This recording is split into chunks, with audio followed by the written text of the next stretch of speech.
Alors voilà, vous êtes bien entamé dans votre base autonome durable. Si vous avez la capacité d'être autonome et durable pour ce qui est l'eau, pour ce qui est la nourriture, pour l'hygiène, la santé, pour l'énergie et pour les connaissances et donc les savoir-faire, vous êtes en réalité déjà extrêmement autonome et vous êtes très très bien parti. La problématique qui commence à ce moment, c'est que d'autres personnes mal intentionnées, violentes, etc., eh bien, vont vouloir profiter de tout votre travail de fourmis et qui, pour elles qui sont des cigales, vont forcément s'en prendre à vous. Alors il faut souhaiter que ces violences ne soient pas fréquentes, ne soient pas nombreuses, elles ne soient pas dues à la composante socio-ethnique de nos sociétés modernes, mais enfin, il est fort à craindre que, justement, parce que les populations sont des populations incapables ou de plus en plus incapables de réfléchir au bien commun, de plus en plus incapables de travailler collectivement, il y a fort à craindre que vous soyez agressés. Et dans un monde difficile, tout perdre, tout ce que vous avez, tout votre travail, ça peut vouloir dire au mieux de devenir des réfugiés avec le triste sort qui est malheureusement celui des réfugiés dans le monde, ou au pire, simplement la mort pour vous et votre famille, et entre les deux, la mise en esclavage par des criminels, des mafias, etc. Alors, quand on parle de défense, il faut imaginer toutes sortes de stratégies. Parce que la défense n'est pas seulement contre des agressions, mais c'est aussi contre des animaux, contre surtout aussi les éléments naturels. Et j'aime bien alors évidemment, on pense tous au concept de château fort, des grands murs solides derrière lesquels on se protège.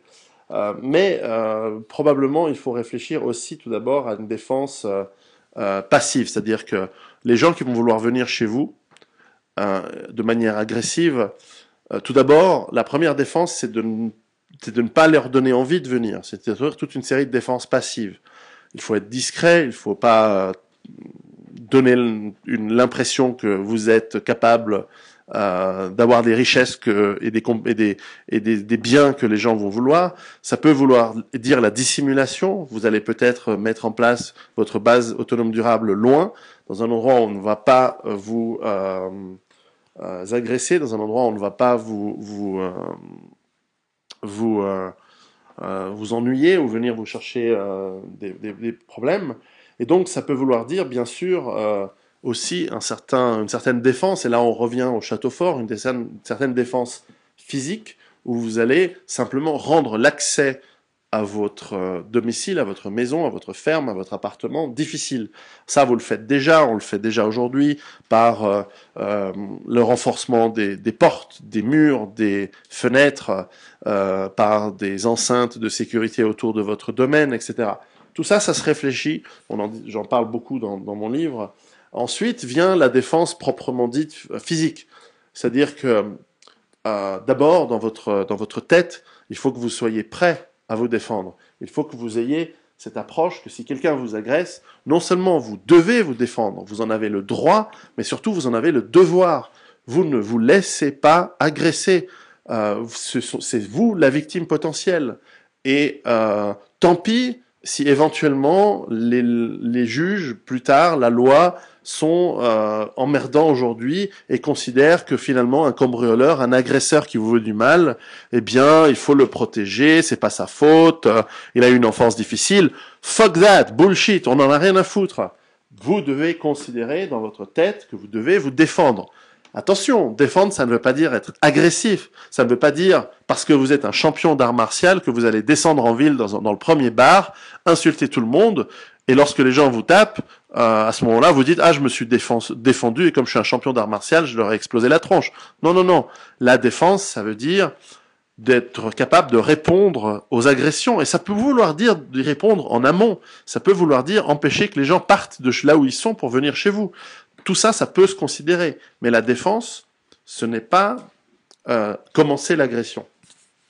Et donc, la défense physique, savoir se défendre, c'est quelque chose de fondamental. Personnellement, s'il y a une chose que je demande à mes enfants, c'est qu'ils fassent tous des cours. En tout cas, une de leurs activités extrascolaires, c'est une défense, une approche à gymnastique et de défense. Même les enfants à l'âge de 5 ans chez moi, ils commencent par exemple le kung-fu. Plus tard, ils feront d'autres choses, ils feront d'autres sports d'arts martiaux, etc. Et on peut imaginer, pour nous autres adultes, personnellement j'en fais, des activités un petit peu plus extrêmes, un petit peu plus professionnelles, on va dire, ne serait-ce que pour former votre corps et former vos réflexes. C'est surtout les réflexes qui sont importants. C'est pas tellement la musculature, bien sûr c'est important. C'est pas tellement l'agilité, bien sûr c'est important, mais c'est surtout les réflexes. C'est surtout les attitudes. Comprendre le regard de l'agresseur, comprendre qui ils sont, comprendre leurs gestes. Est-ce qu'ils ont un couteau? Est-ce qu'ils ont une arme à feu? Qu'est-ce qu'on fait dans ces cas-là?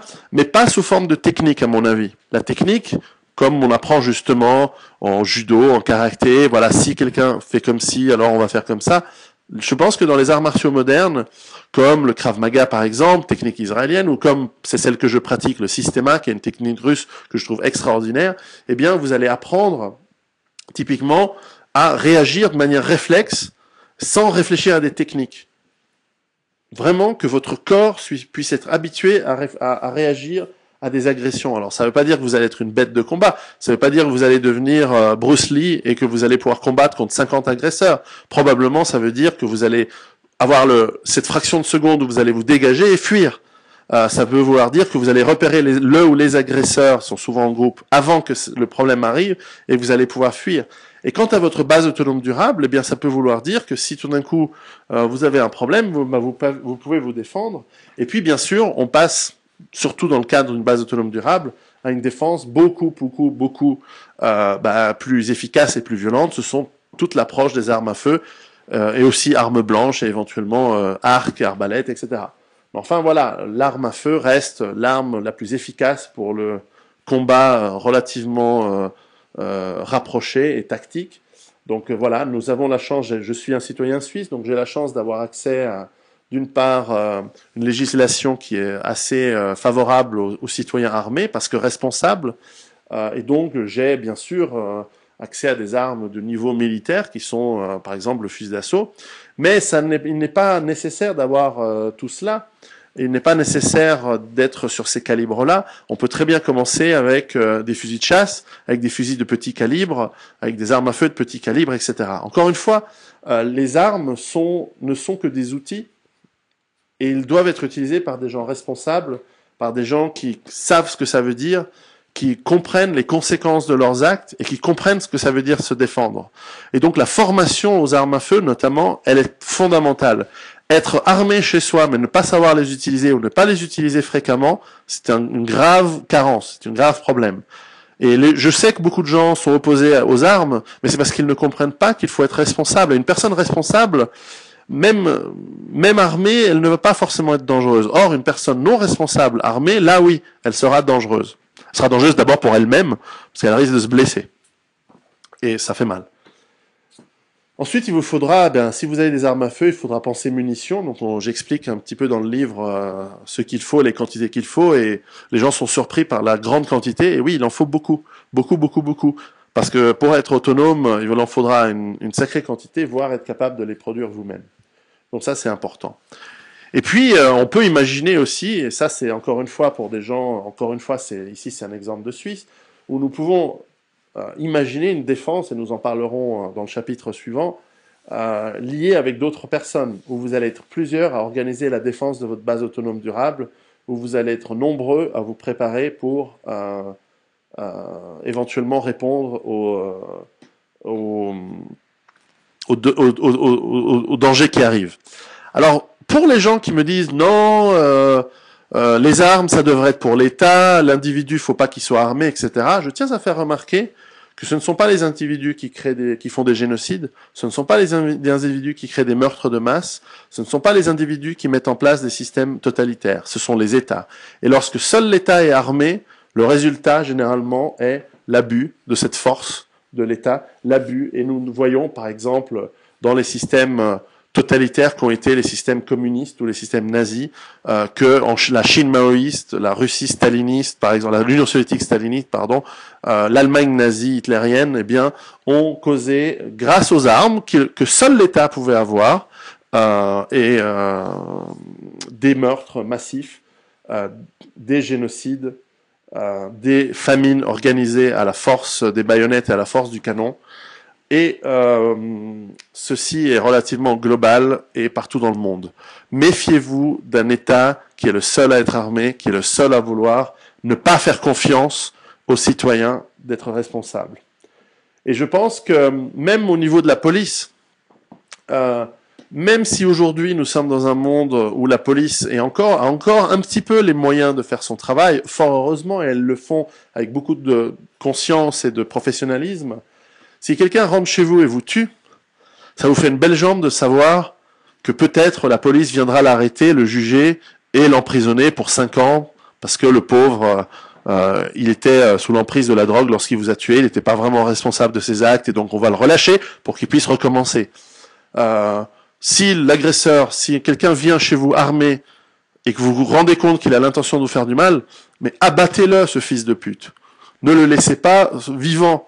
Défendez-vous de manière proportionnelle, bien sûr, en respectant la loi, mais voilà. Alors, je sais, beaucoup de gens n'aiment pas entendre ça. Pour beaucoup de gens, c'est oulala, c'est être fasciste de dire ça, etc. Rien à battre. C'est des conneries. C'est que vous avez jamais été confronté à la problématique. Et le jour où vous avez quelqu'un qui a un couteau sur la gorge de vos enfants ou qui a un flingue sur la tempe de votre femme ou de votre époux, vous allez voir comment vous allez réagir. Et peut-être que vous allez faire pipi dans vos culottes, ça c'est normal. Mais peut-être que vous allez avoir envie de le buter à ce moment-là. Réfléchissez à ces choses, ce sont des choses importantes. Et surtout, je n'insisterai jamais assez là-dessus, formez-vous, apprenez à utiliser les armes à feu. J'ai remarqué dans les différentes formations auxquelles j'ai assisté ou que j'ai pu faire, eh bien, que les femmes, normalement, sont les plus réticentes. Au début, elles se disent « Non, je ne veux pas, les armes, c'est méchant, elles vont me mordre, ça tue des gens, etc. » Bon, une fois qu'elles commencent, elles adorent ça. Parce qu'elles comprennent que l'arme à feu donne une certaine sensation, d'une part, de puissance, mais surtout qu'elle rend les choses égales. Parce qu'une femme est beaucoup plus faible physiquement qu'un homme. Mentalement, elle est plus forte, ça c'est certain. Mais physiquement, elle est beaucoup plus faible. Et donc tout d'un coup, avec une arme à feu, la faiblesse physique, elle est complètement mise à côté, parce qu'une armoire à glace de 200 kilos, tout en muscles, qui se prend 3 balles dans le buffet, elle meurt. Et si ces balles ont été tirées par une frêle jeune femme de 45 kilos, eh ben, le mec de 200 kilos, il meurt quand même. Donc, c'est une certaine, les armes à feu amènent une certaine égalité de fait qui n'existe pas dans la nature entre les êtres humains. Donc, c'est très intéressant de voir que les femmes, en fait, quand elles s'intéressent et quand elles vont tirer et qu'elles vont s'entraîner, elles deviennent très capables. Et donc, n'hésitez pas. Moi, je vous le dis, hein, le jour où vous serez confronté à des gros problèmes, eh ben ça, personne ne sait comment on réagit. Mais si vous n'êtes pas prêt, ben là, je vous assure que vous n'allez pas réagir. Alors encore une fois, j'ai la chance en Suisse, le pays dont je suis citoyen et très heureux de l'être.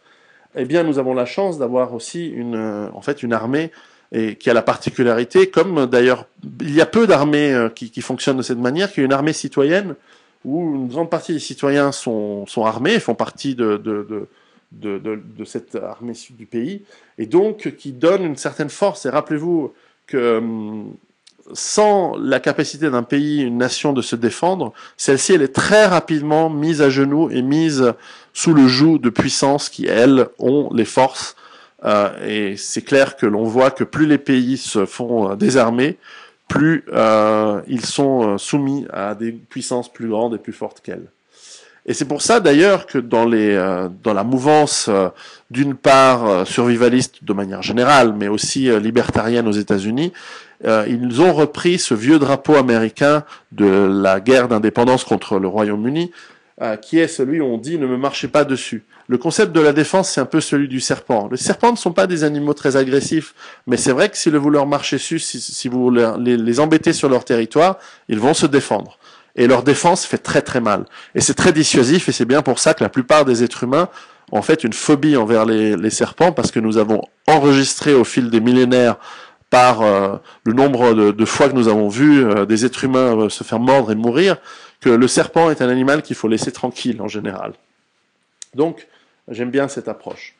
Mais tout de même, il faut dire que même si vous êtes bien équipé, même si vous êtes prêt mentalement, la défense ne peut rien à long terme si vous n'êtes pas avec d'autres.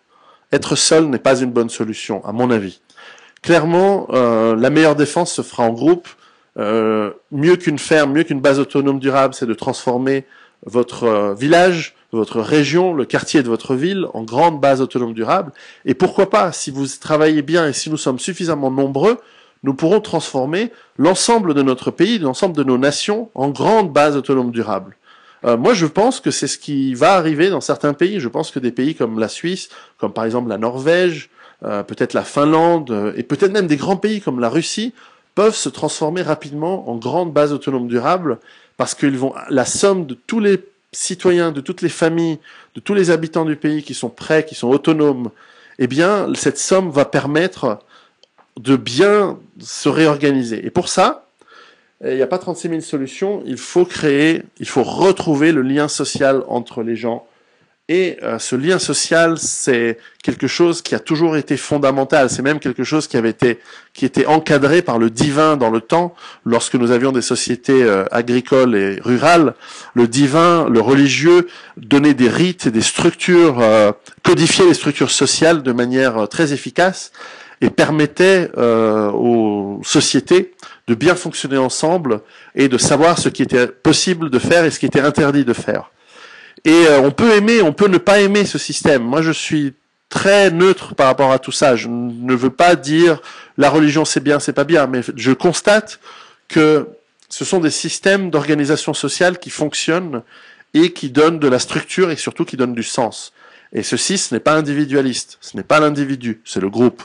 Et clairement, nous allons devoir, et ce sera très difficile pour nous autres individus, consuméristes, individualistes, de recréer ce lien social. Je le vois bien lorsque je fais des commentaires sur les réseaux sociaux, ou sur Internet, ou sur des conférences. Les gens font des questions pour se faire remarquer, pas parce qu'ils ont une question intéressante. Il y a des gens qui veulent faire leur malin. Il y a des gens qui veulent critiquer pour le plaisir de critiquer, qui ne comprennent pas et qui ne font pas l'effort. Il y a des gens qui critiquent sans même comprendre de quoi on parle ou sans même avoir lu le livre, etc. C'est pas la majorité. L'immense majorité me semble plutôt reconnaissante et qui fait les bonnes choses et qui travaille. Mais enfin, on voit que nous sommes dans un monde individualiste où les gens ne perdent pas l'occasion de se faire remarquer pour les petits cons qu'ils sont. Et c'est très intéressant parce que ça va être très difficile de faire travailler ces gens les uns avec les autres. Et je pense qu'il faudra énormément de coups de bâton, il faudra énormément de coups de fouet, il faudra énormément de sauvagerie sociétale pour que les gens se disent « Ok, maintenant je ferme ma gueule et je bosse ensemble avec les autres. » Il va falloir recréer en réalité le village. Il va falloir recréer le village qu'il y avait dans le temps, avec certes ses défauts, le commérage, le qu'en dira-t-on, le contrôle social des uns des autres. Malheureusement, moi c'est quelque chose qui me déplaît personnellement. Moi je suis un homme, l'esprit libre, j'aime faire ce que je veux, je n'aime pas qu'on me dise que si ce que je fais est moral ou pas, lâchez-moi la grappe. Mais je suis aussi l'enfant de mon époque et je comprends très bien que ça ne pourra pas fonctionner. En revanche, le village vous amène la protection, vous amène une solidarité les uns envers les autres assez forte. En fait, dans ce village, vous allez créer le clan où les gens, parce qu'ils trouvent qu'ils ont des identités communes, ces identités n'ont pas besoin d'être, mais peuvent l'être, mais pas nécessairement. Elles peuvent être raciales, elles peuvent être surtout culturelles, à mon avis, elles peuvent être sous différentes formes. Moi, je souhaite qu'elles soient plus culturelles qu'autre chose, parce que j'ai des amis qui réfléchissent parfaitement comme moi, qui sont d'origine asiatique, africaine, latino-américaine, etc., ou arabe, aucun problème. En revanche, pour d'autres cas, c'est clair que par exemple dans beaucoup de pays, les gens réfléchissent sous des lignes tribales, ethniques, etc. C'est comme ça. Donc, ce village, il va se faire en fonction d'une identité, ça c'est certain. Ensuite, le lien social, il va se faire aussi par le travail commun, mais il va aussi faire par les loisirs communs, par le partage, par l'échange, par le troc. Et c'est vrai que, par exemple, là où j'habite, je passe pas mal de temps avec mes voisins, j'ai encore beaucoup de travail. C'est pas évident de s'improviser, d'être accepté dans une communauté agricole locale, avec ses coutumes. Je suis vraiment un étranger chez là où je suis. Mais enfin, heureusement, c'est des gens très sympathiques, c'est des gens avec beaucoup de bon cœur, et qui visiblement tiennent mieux l'alcool que moi, parce que je vous assure que c'est assez difficile de tenir la distance avec mes voisins et les gens de là où j'habite. Voilà. On va aussi retrouver une certaine humilité, une certaine approche de l'amour du sol, l'amour de la terre, et on va recodifier des rites et des fêtes pour célébrer le passage du temps. Parce que le passage du temps est, dans le monde rural, fondamental aux récoltes. Et en hiver, on fait certaines choses parce qu'il faut les faire en hiver, et on les codifie. Et en été, on en fait d'autres parce qu'il faut les faire en été et pas à un autre moment. Et on les codifie autour de structures. Alors probablement, elles seront religieuses. Probablement, il y aura des fêtes. Et rappelez-vous que les fêtes sont souvent liées à la fin des moissons, ou le début des semences, ou les labours, à des cycles naturels qui sont immuables et que l'on espère qu'ils restent immuables, et c'est bien pour ça qu'on fait des fêtes, c'est bien pour ça que Noël est en décembre, c'est bien pour ça que la Saint-Jean est en été, c'est bien pour ça que la fête du 15 août est en août, enfin, etc., quoi. Enfin, vous voyez ce que je veux dire. Donc cette codification des fêtes va avoir son sens. D'ailleurs, il est intéressant de voir que dans le monde, on va dire, européen, la religion chrétienne s'est faite propre à assimiler ces traditions qui existaient avant, et les a fait et les a rendues partie intégrante de ces rituels et de ces traditions. On voit que, par exemple, l'islam, qui est une religion qui clairement a été créée dans un endroit du monde où il n'y a pas les mêmes cycles d'agriculture, etc., eh bien, voilà, typiquement, Ramadan, qui est un mois important, eh bien, il change en fonction de la lune, et donc varie en fonction de l'année, parce que il n'était pas lié à une problématique de manque de nourriture à un moment donné de l'année, ce qui est le cas de Carême, par exemple, dans la religion chrétienne. Carême, c'est clairement entre février et mars, et c'est là où il y a le moins de nourriture, donc c'est là où il faut être entraîné à moins manger, parce qu'il y a moins de reste, il y a moins de nourriture qui pousse, etc. Ramadan, c'est toute l'année, et c'est au fond un excellent entraînement à la fois physique et spirituel pour la vie dans le désert, où il y a très peu d'eau la journée, où on doit rester tranquille, où il y a peu de nourriture, il faut s'entraîner à rester une longue période de l'année avec des jeûnes successifs tous les jours. Ça a du sens, Ramadan, ça a du sens dans la culture où ça a été créé. Carême a énormément de sens dans la culture où il a été créé. Donc voilà, il y a des traditions qui ont du sens, et nous allons les redécouvrir forcément. Ensuite, il va falloir communiquer aussi entre bases autonomes durables, et c'est là où il y a tout un projet, et c'est vraiment la marche finale lorsque vous commencez à être un peu autonome et prêt, mais pourquoi pas même dans le début de vos préparatifs, de vous lier avec d'autres personnes qui pensent comme vous, ou simplement d'autres personnes qui se sont préparées. Pourquoi ? Parce que l'union fait le nombre va faire la force, et l'union fait la force. Et donc, à plusieurs, vous allez pouvoir vous grouper, vous allez devoir apprendre à communiquer entre vous, entre bases autonomes durables, entre personnes. Il n'y aura pas une étiquette de base autonome durable. Ça peut être des communautés de gens décroissants, des communautés rurales, etc. La communication va vous permettre, dans un monde où il sera peut-être plus difficile de voyager, plus difficile de faire 100 km en voiture parce que vous aurez plus de voiture, de pouvoir quand même transmettre des informations, communiquer, donner l'alarme. S'il y a une bande de pillards qui arrive par l'Est, vous le saurez, parce que les bases autonomes durables de l'Est vont vous appeler, vous informer, vous appeler au secours, pourquoi pas, et pourquoi pas vous allez aller, encore une fois, il vaut mieux exterminer les pillards avant qu'ils arrivent sur vos terres, chez les terres du voisin, en aidant votre voisin, plutôt que d'attendre que votre voisin se fasse massacrer, violer, piller, et que ensuite ces pillards viennent chez vous. Voilà, donc ça c'est tout à fait l'importance du lien social et de la communication. Et donc, je fais ça très très court, malheureusement je pourrais vous parler des heures et des heures et des heures, des jours entiers sur la défense, sur le lien social et sur les autres piliers qui font une base autonome durable. Ce qui est important à comprendre à mon avis, c'est qu'il faut travailler ces 7 piliers de manière équilibrée, c'est-à-dire il faut les travailler tous. Vous ne pouvez pas avoir une ferme, une base autonome durable, avec bien sûr votre eau, votre nourriture, parfaitement bien organisée, mais sans aucune capacité de défendre, parce que vous allez vous faire piller, ou pire.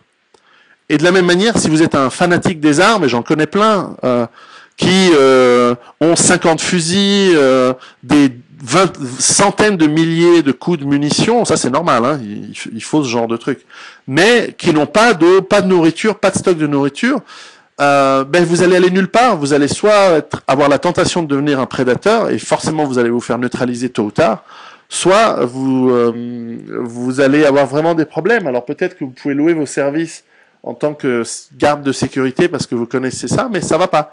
Il y a des gens qui ont un lien social extraordinaire, qui connaissent tout le monde, etc., mais qui sont absolument pas autonomes et qui n'ont absolument pas de capacité à s'en sortir s'ils devaient se retrouver seuls, etc., etc. Vous voyez bien ce que je veux dire par là. Nous devons travailler ces 7 éléments de manière équilibrée. Et en fait, c'est là où souvent les journalistes nous font, parce que ils font des raccourcis et puisqu'ils ils veulent faire du sensationnel. Souvent, les gens qui se préparent, alors ils nous donnent l'étiquette, ils nous appellent survivalistes, très bien, pourquoi pas, ou preppers. Eh bien, nous sommes en fait des gens assez équilibrés, je crois. Des gens qui se préparent comme des adultes responsables pour avoir de l'autonomie, de l'eau, de la nourriture, savoir se soigner, savoir comprendre quels sont les aliments qui nous rendent malades et ceux qui nous renforcent et nous rendent plus sains, savoir travailler avec toutes sortes de métiers, avoir le maximum de compétences réelles pour réparer nos maisons, réparer nos outils, réparer tous nos moyens de locomotion, d'avoir la capacité à être cultivé, à pouvoir enseigner à nos enfants. Moi-même, j'ai par exemple tout plein de livres d'école pour apprendre à mes enfants à parler allemand, italien, anglais. J'ai même du russe et du chinois parce qu'on ne sait jamais. Et puis, cette connaissance, et ensuite savoir protéger tout ça. Encore une fois, nos ancêtres savaient le faire. Et c'était pas des fachos, c'était pas des connards, c'était des gens bien. Ils savaient qu'il fallait défendre ces biens. Parce que c'est le fruit d'un grand travail. Souvent, c'est les gens qui parlent légèrement sur ces choses-là. C'est des gens qui ont jamais travaillé de leur vie. C'est des gens qui ont jamais sali leurs mains. Ce sont des gens un peu bourgeois, qui ont travaillé dans les arts, dans les services, et qui disent, oh non, la violence. Mais quelle violence? La violence que vous allez prendre sur la gueule, le jour où vous allez vous faire massacrer par une bande de pillards qui vont vous découper à la machette, tout d'un coup, vous allez pleurer, mais c'est trop tard. Donc, apprendre à se défendre. Et puis, surtout, et ça c'est le plus important, parce que c'est le ciment qui va lier tout ensemble, ce lien social, parce que vous n'allez pas y arriver seul. Et ça me fait toujours rire quand les gens disent le survivalisme ou ce que vous écrivez dans votre livre, évidemment, c'est des gens qui n'ont pas lu le livre qui disent ça, c'est une approche égoïste et individualiste, mais pas du tout. Simplement, vous commencez par vous-même, parce que je déteste, et je pense que les gens détestent ceux qui ne font rien et qui vont donner des leçons aux autres. Comme par exemple des philosophes, des gros connards de philosophes français qui vont amener la démocratie en tuant des centaines de milliers de personnes dans des pays d'autre côté de la Méditerranée, par exemple. Mais si vous travaillez pas par vous-même, vous ne pouvez pas expliquer aux autres. Vous n'avez pas les compétences, vous n'avez pas les savoir-faire. Et donc il faut d'abord travailler sur vous-même, sur votre famille, sur vos amis, et ensuite commencer à expliquer aux autres. Et c'est bien pour ça que je fais un livre. C'est pas pour gagner de l'argent, croyez-moi, ça gagne rien par rapport au métier que je faisais avant, c'est des cacahuètes. Pour moi, écrire un livre, c'est de partager ces informations, c'est de faire en sorte qu'il y ait un grand nombre de personnes qui se préparent. En fait, je prépare mon lien social. Dans le village où j'habite, les gens, évidemment, ne savaient pas pourquoi j'avais acheté une ferme. C'était un peu le citadin qui s'achète une ferme. Maintenant qu'ils ont compris que j'ai un livre, ils sont curieux. Ils se disent, ah, mais tu penses vraiment que ça va aller mal. Donc j'ai l'opportunité de leur expliquer que oui, le monde de demain va aller très mal. Parce que personne leur a dit. Personne leur a dit qu'il n'y aura bientôt plus de pétrole et de ressources. Bien sûr, personne leur a dit que dans les villes, la société multiethnique et multiculturelle, c'est une catastrophe et que nous sommes au bord de la guerre civile. Personne leur a dit que la dette va nous amener à la ruine. Et donc les gens, tout d'un coup, grâce à peut-être ce livre, modestement, ils ont pu faire le pas et se dire « Ah, mais finalement, ça m'intéresse ». Et ils viennent vers moi et me disent « Mais toi, tu as mis des panneaux solaires, est-ce que je peux faire pareil? Comment on fait ?» Puis je les aide. Et puis en échange, ils me filent une bouteille de schnapps. Mais même s'ils me donnaient rien, je les aide volontiers. Et c'est pour ça que j'écris le livre, pour que les gens, ils commencent à travailler. Ils commencent à se mettre en place. Ils commencent à mettre en place leur stratégie de survie.